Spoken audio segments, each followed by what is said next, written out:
अस्सलाम वालेकुम नाज़रीन हज़रात, आप देख रहे हैं BSF नूर 2।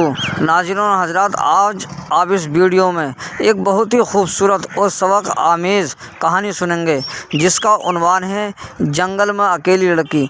तो आइए सुनते हैं हज़रत अल्लामा मौलाना तहसीन जिलानी साहब से एक बहुत ही खूबसूरत और सबक आमेज़ कहानी जंगल में अकेली लड़की। तो आइए सुनते हैं। चुपके चुपके से आके अपने खेमे में दाखिल हुई। अब दोनों बेटे उसके मर चुके थे। उधर वजीर ने भी उस जो लड़के को कत्ल किया था को उठा के ले जाके दूर दफन कर दिया जाके, ताकि किसी को पता ना चले। अब जब तीसरा दिन हुआ तो तीसरे दिन भी क्या माहौल हुआ। जब तीसरी मंजिल पर ये लोग पहुंचे, रात हो चुकी थी, पड़ाव डाला। अब लड़की तो बहुत डरी हुई थी। अब वो सोच रही थी कहीं काजी भी ऐसी हरकत ना कर दे। तो दूसरे दिन देखा वजीर का और वकील का खेमा बहुत दूर लगा था, क्योंकि शर्मिंदगी भी इन्हें बहुत थी कि दो लड़कों को कत्ल कर दिया इन दो लोगों ने। और सोच भी रहे थे कि बादशाह को पता चलेगा तो बादशाह हमारी गर्दन को उड़ा देगा, हमें कत्ल कर देगा। तो इस डर से और इस हैबत से दूर खेमा लगाया। तो काजी, उस दिन काजी का खेमा लग रहा था। तो लड़की समझ गई कि आज भी कुछ गलत होने वाला है। काजी साहब से कहा, काजी साहब आप यहाँ पर खेमा क्यों लगा रहे हो? काजी ने कहा, खामोश रहो, तुम्हारी देखभाल करना ये हमारी जिम्मेदारी है, और अगर हम नहीं देखेंगे तो बादशाह हमें कत्ल कर देगा। लड़की खामोश हो गई। अब जाके उसे नींद तो आने की नहीं थी, क्योंकि 2 दिन का ये माहौल, ये मंजर उसकी निगाहों में था।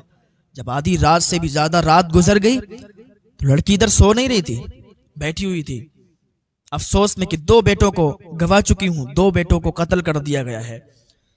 उसी अफसोस में बैठी हुई थी कि काजी भी निकल के आया और इसके खेमे में दाखिल हुआ। खेमा बिल्कुल पड़ोस में लगा था।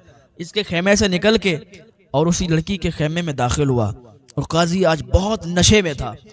काजी ने बदफेली करना चाहिए। लड़की ने छोटे बेटे को सामने पेश किया और वही बातें दोहराई। क्या तुम जानते नहीं हो, मैं एक बादशाह की बेटी हूँ और एक बादशाह की बीवी हूँ। बादशाह को जब मालूम चलेगा तो तुम्हें कत्ल कर देगा। उसने कहा, मुझे कुछ नहीं पता। और नशे में धुत था, खून सर पे सवार था। लड़की ने बेटे को सामने करके बेटे का वास्ता दिया, अल्लाह रसूल की कसमें दिलाई, वास्ता दिया, लेकिन काजी नहीं मानने वाला था।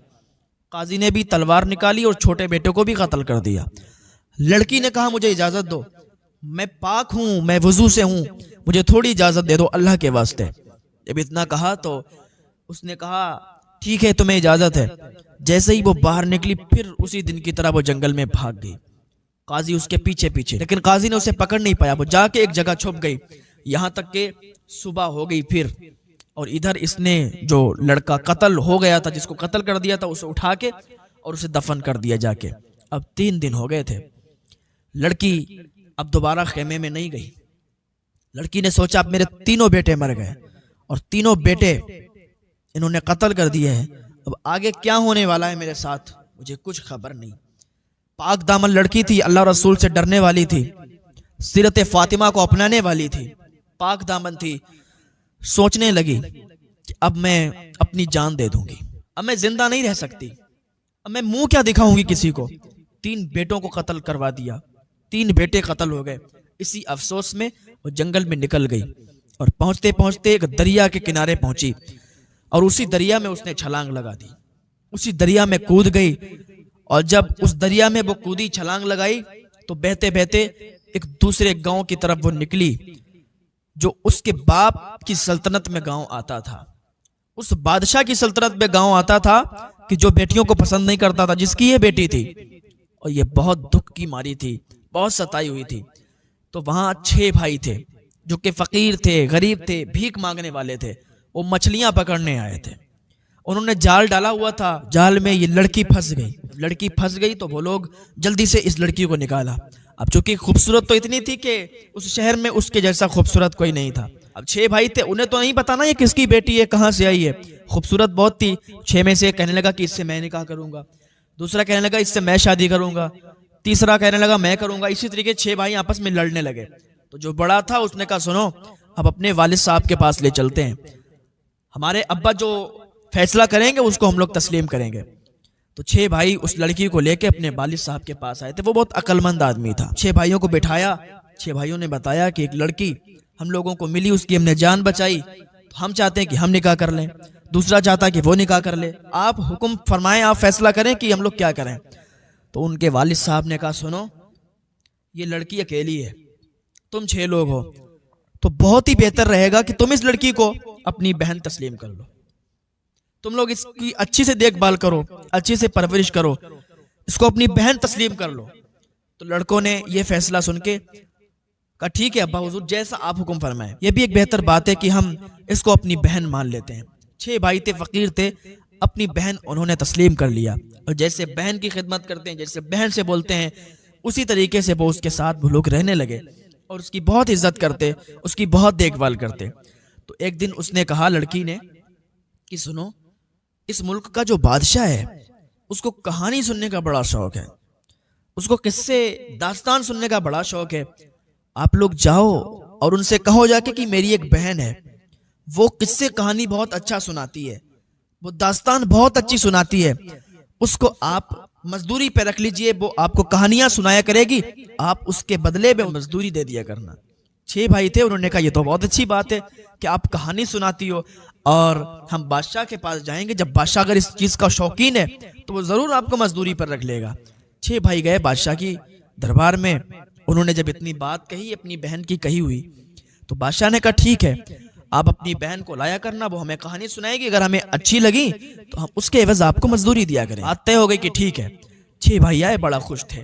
कहा बहन, बादशाह ने मंजूरी दे दी है, अब तू चलना और कहानी सुनाना, और जो बादशाह पैसे देगा वो हम लोगों के लिए बहुत ही बेहतर चीज होगी, हमारा जरिया होगा पैसों का। हम लोग गरीब हैं, फकीर हैं, मांगते हैं, भीख मांगते हैं, अपना गुजारा करते हैं। बादशाह की तरफ से अगर कुछ मिल जाएगा तो फिर हमारी भी जिंदगी आराम से गुजरेगी। तो उसने कहा ठीक है। एक दिन दरबार में वही लड़की गई, नकाब में गई, पर्दे के पीछे से कहानी सुनाने लगी। बादशाह बहुत ही खुश हुआ, तो बादशाह ने बहुत ज्यादा रकम दी और 6 भाइयों ने आपस में बांट ली। दूसरा दिन हुआ, फिर वो लड़की गई, फिर उसने कहानी सुनाई तो बादशाह बहुत खुश हुआ। अब वो रोज इसी तरीके से जाने लगी। तो एक दिन गई तो इसने क्या देखा कि वहां उसका शौहर भी मौजूद है, वो काजी, वो वकील और वो वजीर भी बैठा हुआ है और काफिले वाले भी वही हैं। इसने समझ लिया कि ये काफिला आ गया है। उसका शौहर जो बादशाह था दूसरे मुल्क का, वो भी वहीं बैठा हुआ था। तो इस लड़की ने कहा बादशाह सलामत, मैं आपसे एक बात कहने वाली हूँ। बादशाह ने कहा बताओ क्या कहने वाली हो। कहा बादशाह, मैं ये कहना चाहती हूँ आज मेरी कहानी बहुत ही अलग है और आज मैं जो कहानी सुनाने वाली हूँ उसके दौरान कोई उठना नहीं चाहिए बीच से। अगर कोई बीच से उठ गया मैं कहानी नहीं सुनाऊंगी। बादशाह भी बहुत शौकीन था कहानी सुनने का, तो वो भी बीच में कोई डिस्टर्ब चाहता नहीं था। उसने हुक्म दे दिया कि कोई भी बीच से नहीं उठ सकता, जो भी बीच से उठेगा तो फिर मेरा कहर जानते हो। सबने कह दिया कि कोई भी बीच से नहीं उठेगा और इस लड़की की हकीकत अभी कोई भी नहीं जानता था। लड़की पर्दे के पीछे थी और वो सुनाने लगी अपनी कहानी। जब उसने शुरुआत की तो लोग बिल्कुल शांत हो गए। उसने कहा एक मुल्क का बादशाह था जो कि बहुत अदल और इंसाफ वाला बादशाह था, लेकिन वो ये नहीं चाहता था कि उसके घर में कोई बेटी पैदा हो। अपनी ही कहानी ये बताने लगी और बादशाह बहुत ही गौर से सुनने लगा। सारे लोग गौर से सुनने लगे। कहा वो बादशाह अदल और इंसाफ वाला बादशाह था, वो नहीं चाहता था कि उसके यहाँ बेटी पैदा हो, लेकिन अल्लाह का करना ऐसा हुआ कि उसके यहाँ एक बेटी पैदा हो गई। जब बेटी पैदा हुई तो बादशाह बाहर था, किसी काम से गया हुआ था। उसकी माँ ने उसे एक दाई अम्मा के हवाले कर दिया। दाई अम्मा ने पाल के उसे बड़ा किया। एक दिन बादशाह जंगल की तरफ निकला हुआ था, बादशाह की नजर उस पर पड़ गई। जब बादशाह की नजर पड़ी उसका दिल आ गया। उसने निकाह करने के लिए पैगाम भेज दिया। बूढ़ी अम्मा ने बताया कि ये तो तेरी ही बेटी है। जब उसको पता चला ये मेरी बेटी है, मैं ऐसा गुनाह करने जा रहा था, अपनी बेटी के साथ निकाह करने जा रहा था, तो उसे बहुत शर्मिंदगी हुई और उसने हुक्म दे दिया कि इस लड़की को कत्ल कर दिया जाए, क्योंकि वो नहीं चाहता था कि उसकी बेटी उस महल में जिंदा रहे। अपने ही बेटे को हुक्म दिया। बादशाह ने जब इतना सुना तो बादशाह एकदम उसके कान खड़े हो गए कि ये तो मेरी ही कहानी सुना रही है। बादशाह ने कहा ठीक है और सुनाओ। फिर क्या हुआ? तो वो लड़की कहने लगी फिर ये हुआ कि बादशाह ने हुक्म दे दिया अपने बेटे को, और उसका बेटा उस लड़की को जंगल में लेके गया। भाई बहन का प्यार भी अलग होता है। कहा जब जंगल में लड़का अपनी बहन को लेके गया तो बहन ने कहा भाई मुझे कत्ल कर दे। भाई ने कहा नहीं बहन, मैं तुझे कैसे कत्ल कर सकता हूं। भाई बहन का प्यार उमड़ा। उसने बहन को वहां से भगा दिया और खुद एक हिरन को कत्ल किया, उसकी आंखें और खून निकाल के बादशाह को पेश कर दिया। बादशाह ने सोचा कि उसकी बेटी मर गई, लेकिन वो जंगल में भटक चुकी थी। तो क्या देखा कि किसी दूसरे मुल्क का बादशाह आया। उसने उस लड़की को देखा और उसको देख करके निकाह का पैगाम दे दिया। जब इसके शोहर ने यह बात सुनी तो इसके भी कान खड़े हो गए, रोंगटे खड़े होने लगे, ये तो मेरी ही दास्तान सुना रही है। तो उसने अशरफियां निकाली, उसकी तरफ फेंकी और 6 भाइयों ने उठा ली। और सुनाओ आगे की कहानी क्या है। इधर बादशाह भी बहुत अजीब हालत में था, उसने भी अशरफियां उठाई और उस लड़की की तरफ फेंकी, उन 6 भाइयों ने उठा ली। कहा और बताओ और क्या था। कहा फिर उस बादशाह ने उससे निकाह कर लिया। जब बादशाह ने उस लड़की से निकाह किया तो कुछ दिनों के बाद उसका एक बेटा पैदा हुआ। बादशाह सुन रहा था, उसका खून बिल्कुल गर्म था, उसके रोंगटे खड़े हुए थे, ये तो हमारी ही दास्तान है। कहा फिर एक बेटा हुआ, फिर कुछ सालों के बाद दूसरा बेटा हुआ, फिर तीसरा बेटा हुआ, यहाँ तक कि वो बहुत खुश था अपनी बीवी से। फिर एक दिन अपनी बीवी से कहने लगा कि मेरी शरीक हयात अपने बारे में बताओ, तो उसने मना कर दिया। फिर उसने जबरदस्ती पूछा कि नहीं बताओ, तुम कौन हो, कहां से आई हो, कैसा क्या तुम्हारे साथ हुआ है। तो लड़की ने अपनी पूरी दास्तान सुनाई। जब बादशाह ने पूरी दास्तान सुनी तो उसके बाद उस बादशाह ने ये उस लड़की से कहा कि ऐ मेरी शरीक हयात, मैं तुम्हें तुम्हारे मायके ले चलूंगा, उस बादशाह के सामने पेश करूंगा, देखते हैं वो कैसे तुम्हें हाथ लगाता है। लड़की ने मना कर दिया, वो डर रही थी कि उसका जालिम बाप उसे मार डालेगा। कई बार मारने की कोशिश की, अब वो सामने देखा गया तो उसे मार देगा, लेकिन उसने कहा कि तुम अब मेरी बीवी बन चुकी हो और तुम्हें कोई हाथ नहीं लगा सकता। तो इसने काफिला बनाया, काफिला तैयार किया। उसमें एक काजी था, एक वकील था और एक वजीर था। ये 3 लोगों की सरपरस्ती में काफिला चल दिया, लेकिन बादशाह किसी वजह से काफिले के साथ नहीं आया। बादशाह का कोई काम था।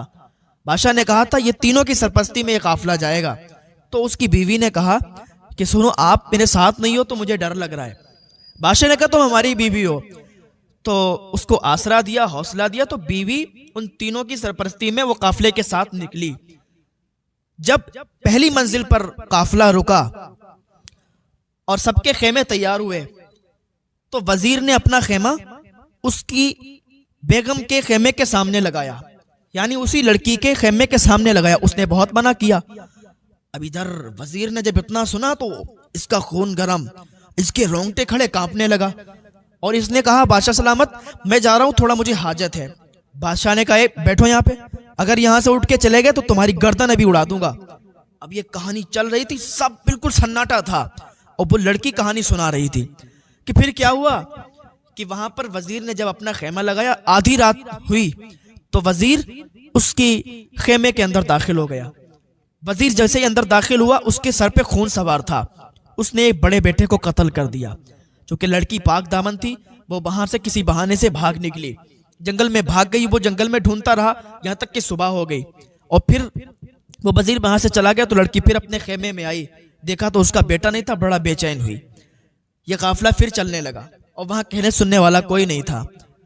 यह काफिला चलने लगा, चलते चलते जब दूसरी मंजिल पर रुका, अब ये कहानी सुना रही थी, बादशाह सुन रहा था, सब लोग सुन रहे थे। और जब ये काफिला दूसरी मंजिल पर रुका तो फिर वकील ने उस खेमे के सामने अपना खेमा लगाया। लड़की बहुत मना करती रही, लेकिन वो नहीं माना। उसके दिमाग में कुछ और ही चल रहा था। जब आधी रात से ज्यादा रात हो गई तो वो भी फिर खेमे में दाखिल हुआ। सर पे खून सवार था, तलवार हाथ में थी। उस लड़की ने अपनी इज्जत बचाने के लिए अपने लड़के को सामने किया, उसका वास्ता दिया, लेकिन एक बात भी उसने नहीं मानी और उसको कत्ल कर दिया। जब वजीर के बाद वकील ये सुन रहा था, वकील ने जब अपनी ही कहानी इतनी सुनी तो वकील खड़ा हो गया, कहने लगा बादशाह मुझे हाजत है, मैं अभी आता हूँ। बादशाह ने कहा बैठ जा, अगर अब की कोई बोला तो सर तन से जुदा कर दूंगा। बेटी सुनाओ और कहानी बताओ आगे की क्या है। और ये भी बादशाह, इसका शौहर भी सुन रहा था और काफी रकम उन 6 फकीरों को दे दी थी, क्योंकि आज की कहानी उन्हें बहुत अलग लग रही थी और सबके ऊपर की कहानी थी। बादशाह के ऊपर की थी, वजीर के ऊपर की थी, वकील ये तो वही था जो इनके साथ हुआ था और अपनी बीती सुना रही थी। तो फिर कहा कि उसने जब दूसरे बेटे को भी कत्ल कर दिया तो किसी बहाने से वो लड़की भाग गई। यहाँ तक कि वो पीछे से उसे दौड़ाता रहा, उसे पकड़ता रहा, लेकिन उसे वो लड़की मिली नहीं, वो झाड़ी में जाके छुप गई थी। यहाँ तक कि सुबह होगी तो फिर वापस आके अपने खेमे में उसने देखा तो लड़का वहां भी मौजूद नहीं था। इन्होंने दफन कर दिया कत्ल करके। जब तीसरी मंजिल आई फिर काजी का खेमा सामने लगा और काजी को भी उसने मना किया, लेकिन काजी भी नहीं माना। जब आधी रात से ज्यादा रात गुजरी तो काजी भी खेमे में दाखिल हो गया। उसके सर पे खून सवार था, उसने छोटे बेटे को भी कत्ल कर दिया और लड़की के साथ बदफेली करना चाहता था।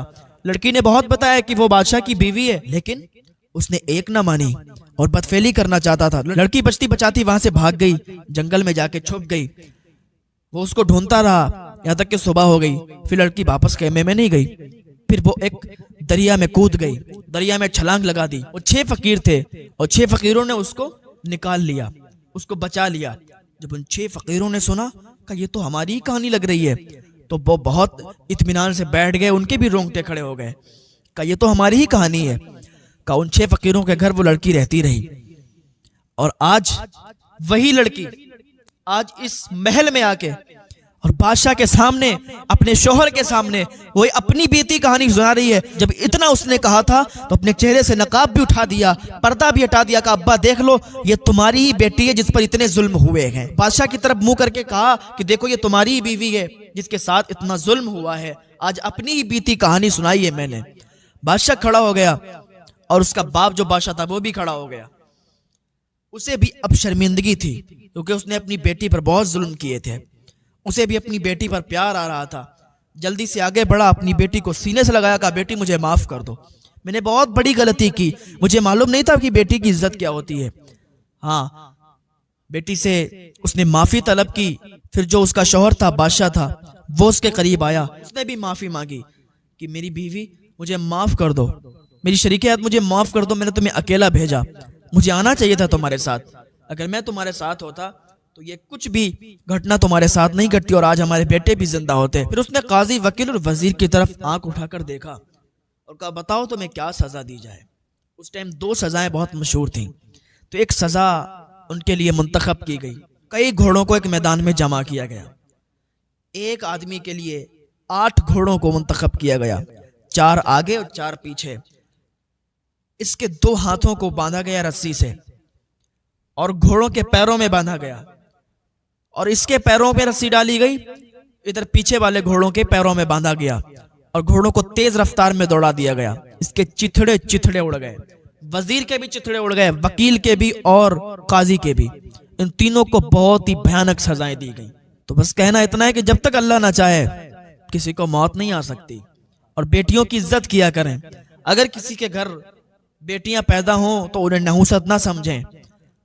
बेटी अल्लाह की रहमत होती है। हुजूर जब आए तो बेटियों को इज्जत मिली, वरना पहले बेटियों को जिंदा दफन कर दिया जाता था, बेटियों को ऐसे ही जमीन में गाड़ दिया जाता था। बेटियों की इज्जत नहीं थी, लोग बहुत नफरत किया करते थे।